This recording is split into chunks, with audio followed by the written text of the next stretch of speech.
My YouTube channel. आज जो बच्चों मैं आपको क्वेश्चन करवाने जा रही हूँ ये क्लास 10th का है, चैप्टर 3 में से क्वेश्चन है। हाँ जी, पहले हम क्वेश्चन की स्टेटमेंट पढ़ते हैं। क्या दिया हुआ है बेटे? Anaisha lives 15 kilometre away from her school. इसका मतलब क्या है कि जो अनायशा ना अपने स्कूल से कितने किलोमीटर दूर रह रही है बेटे? 15 किलोमीटर दूर रह रही है। Okay, she walks to the bus stop. पहले वो बस स्टॉप पे जाती है बेटे, ठीक है जी। एंड टेक्स ए बस टू स्कूल एवरी डे। फिर वो क्या करती है बेटे? वहाँ से बस लेकर स्कूल पहुँच जाती है। ओके, अब आपको आगे क्या दिया हुआ है? If she goes to the nearest bus stop, अगर वो अपने नियरेस्ट बस स्टॉप पे जाती है, ठीक है जी, she needs to walk for 3 kilometre, तो उसे वॉक कर बल्कि पैदल तुरकर जब जाना पड़ता है तो कितने किलोमीटर जाना पड़ता है? 3 kilometre. And cover the rest by bus. जो आगे वाला डिस्टेंस है बेटे वो किसके द्वारा कवर करती है बेटे? बस के द्वारा, ठीक है जी। इस सब में उसको 1.5 आवर लग जाता है, 1.5 आवर लिखा हुआ है। Okay, if she walks to a bus stop further away, अगर वो वाले बस स्टॉप पे जाए जो थोड़ा सा आगे है, ठीक है, ये तो नियरेस्ट था ना पहले वाला, वो अब क्या है? आगे, फर्दर अवे है, थोड़ा सा दूर है, ठीक है जी, वहाँ पे जाए तो she needs to walk for a 5 kilometre. तो उसे कितना वॉक करना पड़ता है बेटे? 5 किलोमीटर बस स्टॉप पर जाने के लिए। फिर कवर रेस्ट बाय बस, फिर उसके बाद वो रेस्ट जो है वो बस के द्वारा कवर कर लेती है। Okay, this takes her 2 hours, तो उसको कितना टाइम लगता है? इस सब में 2 घंटे लग जाते हैं बेटे। ओके, अब from the equation, frame equation, आपने इससे इक्वेशन बनानी है, फिर उसको सॉल्व करना है, फिर आपने एवरेज स्पीड फाइंड करनी है अनीशा की, walks at as well as the average speed of bus, दोनों की एवरेज स्पीड फाइंड करनी है, अनीशा की भी और बस की भी। ओके, अब पहले मैं आपको ना थोड़ी सी स्टेटमेंट समझाती हूँ बेटे। ये मान लो अनीशा का घर है, ठीक है जी। ओके, यहाँ पे उसका कहीं पे स्कूल है, ठीक है जी, ये बड़ा सारा स्कूल है। ओके, ये कितना किलोमीटर है बेटे? डिस्टेंस कितना है बेटे? 15 किलोमीटर। ओके, अब जो कंडीशन फर्स्ट दी हुई है बेटे वो यहाँ पे लिखते हैं हम, ठीक है जी। उसमें क्या दिया हुआ है? ये उसका स्कूल है, ठीक है जी, ये उसका घर है, यहाँ पे बस स्टॉप है, ठीक है जी। ओके, उन्होंने बोला है कि अगर वो नियरेस्ट बस स्टॉप पे जाती है, ये देखो नियरेस्ट बस स्टॉप, ठीक है जी, फर्स्ट कंडीशन में बोला हुआ है। और ये जो बस स्टॉप है उसके घर के नज़दीक है, ठीक है जी। तो उसको यहाँ से यहाँ तक जाने के लिए कितने किलोमीटर का रास्ता है बेटे? यहाँ पे she needs to walk for 3 kilometre, तो यहाँ पे उसको 3 किलोमीटर जो है वो पैदल जाना पड़ता है। ओके, उसके बाद वो बस में जाती है यहाँ से, ठीक है जी, यहाँ से आगे बस में जाती है। तो आगे मुझे ये बताओ, यहाँ पे तो 3 किलोमीटर है, जो आगे डिस्टेंस है बेटे वो कितना होगा? देखो टोटल जो है बेटे 15 किलोमीटर है, अगर यहाँ तक 3 है तो नेक्स्ट कितना होगा? यस, 12 किलोमीटर होगा, ठीक है जी, 12 किलोमीटर होगा, तभी टोटल 15 बनेगा। अब इस सब में यहाँ से लेकर यहाँ तक, घर से लेकर स्कूल जाने में उसको कितना टोटल टाइम कितना लग रहा है बेटे? टोटल टाइम कितना लग रहा है यहाँ पे लिखो आप 1.5 आवर्स, ठीक है जी। अब आपको समझ में आ गया। अब देखो यहाँ पे उन्होंने क्या बोला है कि आपने स्पीड फाइंड करनी है अनीशा की, ठीक है जी, और किसकी? बस की। आपको दोनों की स्पीड गिवन नहीं है, तो आप ऐसे करो, पहले आप अनीशा की स्पीड x मान लो, ठीक है जी। अनीशा की जो स्पीड है वो कितनी मान लो आप? x kilometre per hour. Okay, बस की जो स्पीड है बेटे वो आप मान लो y kilometre per hour. Okay, ठीक है जी। अब अगर आपने वो घर से बस स्टॉप पर जाती है, ठीक है, 3 किलोमीटर का डिस्टेंस कवर करके जाती है, अगर आपने यहाँ पे टाइम निकालना है तो आप कैसे निकालोगे? फॉर्मूला पता है आपको? डिस्टेंस, टाइम जो होता है वो कितना होता है? Distance upon speed.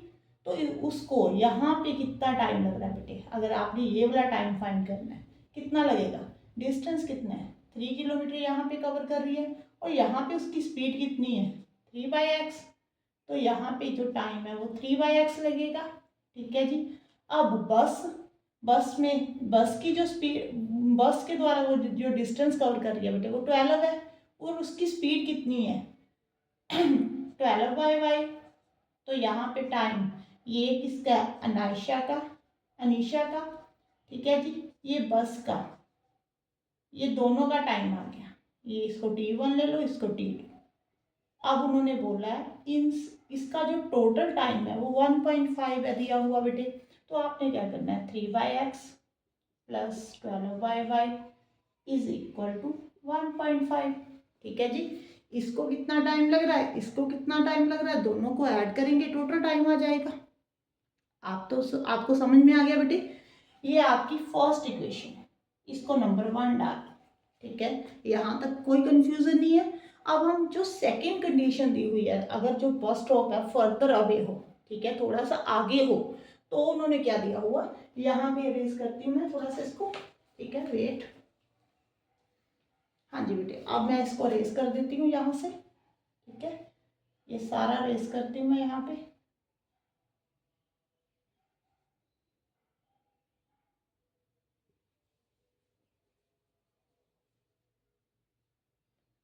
हाँ जी, यहाँ पे आप कंडीशन सेकंड लिख लो। ठीक है जी। अब उन्होंने क्या बोला हुआ है, जो बस स्टैंड है ना बेटे, वो थोड़ा सा दूर है। ठीक है जी। उसको बस स्टॉप पे जाने के लिए कितना डिस्टेंस कवर करना पड़ता है, 5 किलोमीटर। देखो, पहले 3 किलोमीटर डिस्टेंस कवर करना पड़ता था, वो नियरेस्ट था, घर के नज़दीक था। अब ये थोड़ा सा दूर है, इसलिए आप उसको कितना डिस्टेंस कवर करना पड़ रहा है बेटे, 5 किलोमीटर। ओके, आगे बस में जब हो जाएगी बेटे, तो मुझे बताओ कितना डिस्टेंस कवर करना पड़ेगा। यहाँ पे 5 है, टोटल 15 है, तो बस के द्वारा वो कितना डिस्टेंस कवर करेगी, 10। ठीक है जी, तभी 15 होगा। अब यहाँ पे जो टोटल टाइम है इस प्रोसीजर में, जब वो ऐसे जाती है तो उसको 2 घंटे लग जाते हैं बेटे, 2 आवर्स यहाँ पे दिया हुआ है वो रहा। ठीक है जी। अब इसकी स्पीड आपने क्या मानी है, अनायशा की। ठीक है, अनीशा की सच x किलोमीटर पर आवर, बस की कितनी मानी है, y किलोमीटर पर आवर। अब यहाँ पे टाइम निकालो कि इसको यहाँ से लेकर यहाँ तक बस स्टॉप पे जाने के लिए कितना टाइम लगेगा, 5/x यही लगेगा बेटे। डिस्टेंस अपॉन क्या होता है, स्पीड होती है। डिस्टेंस 5 है, स्पीड कितनी है, x है। यहाँ पे इसको कवर करने में डिस्टेंस कितना टाइम लगेगा, 10/y। ठीक है जी, डिस्टेंस 10 है, तो स्पीड कितनी है बेटे, y। यहाँ पे देखो, ये 5/x आ जाएगा, यहाँ पे 10/y। ओके, अब अगर आप सेकेंड इक्वेशन में जो कंडीशन दी हुई है उससे इक्वेशन बनाओगे तो क्या बन जाएगी, 5/x plus 10/y is equal to 2। ये आपकी सेकेंड इक्वेशन बन गई बेटे। बस यहाँ तक मुश्किल था, इससे आगे बहुत इजी है। ठीक है जी। देखो, आप ना जो कोरोना के बाद जो है ऐसे क्वेश्चन ना एनसीईआरटी में से कट हो गए। जो चैप्टर 3 था ना, उसमें लास्ट एक्सरसाइज में ऐसे क्वेश्चन हुआ करते थे जब वेरिएबल नीचे हुआ करता था। ठीक है जी। अब पता नहीं इन्होंने ऐसे क्वेश्चन क्यों डाल दिए, नहीं तो किसी में भी वेरिएबल नीचे नहीं होता। जब भी लाइन की इक्वेशन होती है वो किस फॉर्म में होती है, ax plus by is equal to C, इस फॉर्म में ही होती है ना। तो अब इसको कैसे सॉल्व करना है मैं बता देती हूँ, क्योंकि सीबीएसई ने ऐसा क्वेश्चन डाला है तो कंसेप्ट तो आपको समझना ही पड़ेगा बेटे। मे भी वो ऐसे ना डाले, बट कंसेप्ट यही हो सकता है कि ऐसा क्वेश्चन कोई आ जाए। ठीक है जी। अब आपको 2 इक्वेशन बन गई, अभी मैं सॉल्व करवाती हूँ आगे कैसे सॉल्व करना है। ये अरेज कर देते हैं बेटे।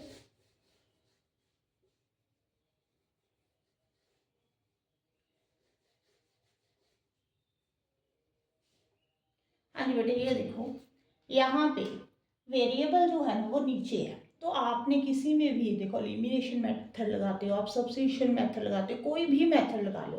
ठीक है, आपको वेरिएबल तो ऊपर चाहिए ना।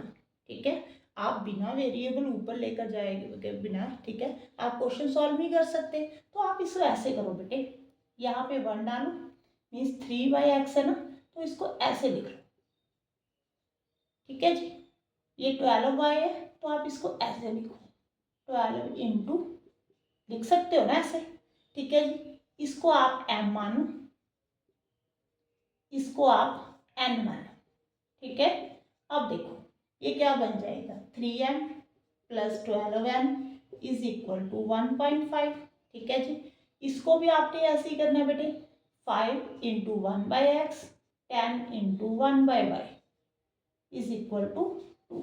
आई थिंक आपको समझ में आ रहा होगा। ठीक है जी, ये आपके लिए क्या माना है आपने m, ये n माना है, तो यहाँ पे 5m, यहाँ पे बेटे कितना आ जाएगा 10n। इससे आगे आप जैसे सॉल्व करना चाहते हो वैसे सॉल्व कर लेना।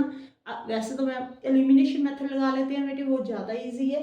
ठीक है जी, कैसे लगाएं एलिमिनेशन मेथड, यहाँ पे इसको 5 के साथ मल्टीप्लाई कर दें, इसको 3 के साथ, 5 3 ज़ा 15, 12 5 ज़ा 60। ठीक है जी, 1.5 इंटू 5 कितना होता है बेटे 7.5। ओके, यहाँ पे 15m, यहाँ पे 3n, यहाँ पे 6। अब कट कर दो बेटे। ठीक है जी, अब यहाँ पे कितना आ जाएगा 57, यहाँ पे आ जाएगा 30 था बेटे, सॉरी यहाँ पे 30 था, 20 आ गया यहाँ पे। अब 7.5 में से 6 कट करना है, तो कैसे करना है बेटे 7.5, यहाँ पे 6.0। ठीक है जी, फिर कट करना 1.5 आ गया बेटे, जो n है बेटे वो कितना आ गया 1.5/20। ठीक है जी, यहाँ से पॉइंट हटा दो, 5 3 ज़ा 15, 5 4 ज़ा 20। ठीक है, आगे तो कटिंग हो नहीं रही, अभी मैं बताती हूँ। पहले आपने n फाइंड कर लिया, अब n फाइंड करो। हाँ जी बेटे, यहाँ पे आपने m फाइंड करना है। कैसे करोगे, फर्स्ट इक्वेशन में पुट करना चाहते हो फर्स्ट में कर दो, सेकंड में करना चाहते हो सेकंड में कर दो। चलो सेकंड में कर लेते हैं, वहाँ पे पॉइंट का कोई इशू नहीं होगा। ठीक है जी, 5m + 10n = 2। यहाँ पे 5n 10 इंटू 3/40। ठीक है जी, = 2। यहाँ पे 0 के साथ 0 कट हो गया बेटे, 5m + 3/4 आ गया यहाँ पे। अब 3/4 उधर ले जाओ राइट हैंड साइड पे, वो क्या हो जाएगा कट हो जाएगा। आप एलसीएम ले लेना, 4 2 ज़ा 8, 8 - 3 कितना होता है 5/4। हाँ जी बेटे 5/4 होगा, 5m = 5/4। अब m कितना आ जाएगा बेटे यहाँ पे 5/4 इंटू 1/5, कट हो जाएगा 1/4। ठीक है, अब आपके पास m और n दोनों की वैल्यू आ गई। ठीक है जी, तो आपने इसको कैसे करना है अभी चेक करते हैं बेटे, 1 मिनट। हाँ जी बेटे, यहाँ पे देखो मिस्टेक हो गई, यहाँ पे ना 30 आना था। ठीक है जी, यहाँ पे फिर 300 हो जाना था, यहाँ पे 60, यहाँ पे 1/20। ठीक है जी, इसीलिए मिस्टेक हो रही थी, m और n की वैल्यू गलत आ रही थी। यहाँ पे मैं फिर से पुट कर देती हूँ। ठीक है, 1 मिनट, ये एडजस्ट कर दे। अब देखो यहाँ पे n की वैल्यू कितनी है बेटे 1/20, 0 के साथ 0 कट हो गई। अब 5m = यहाँ पे +1/2 = 2। अब आपने m की वैल्यू निकालनी है, तो 2 - 1/2, 2 2 ज़ा 4, 4 - 1 कितना आ गया बेटे 3, 3/2 आ गया। 5m जो है वो 3/2 आ गया बेटे। अब 5 जो है वो नीचे डिवाइड हो जाएगा, तो m कितना आ जाएगा 3/10। ठीक है जी, यहाँ पे m और n दोनों की वैल्यू आपके पास आ गई। ठीक है जी, आपने जो स्पीड मानी थी वो x एंड y मानी थी। ठीक है जी, आपने स्पीड फाइंड करनी है, मीन्स आपने x की वैल्यू फाइंड करनी है। तो मैं आगे बताती हूँ आपको आपने कैसे करना है बेटे, ये मैं रेज करती हूँ।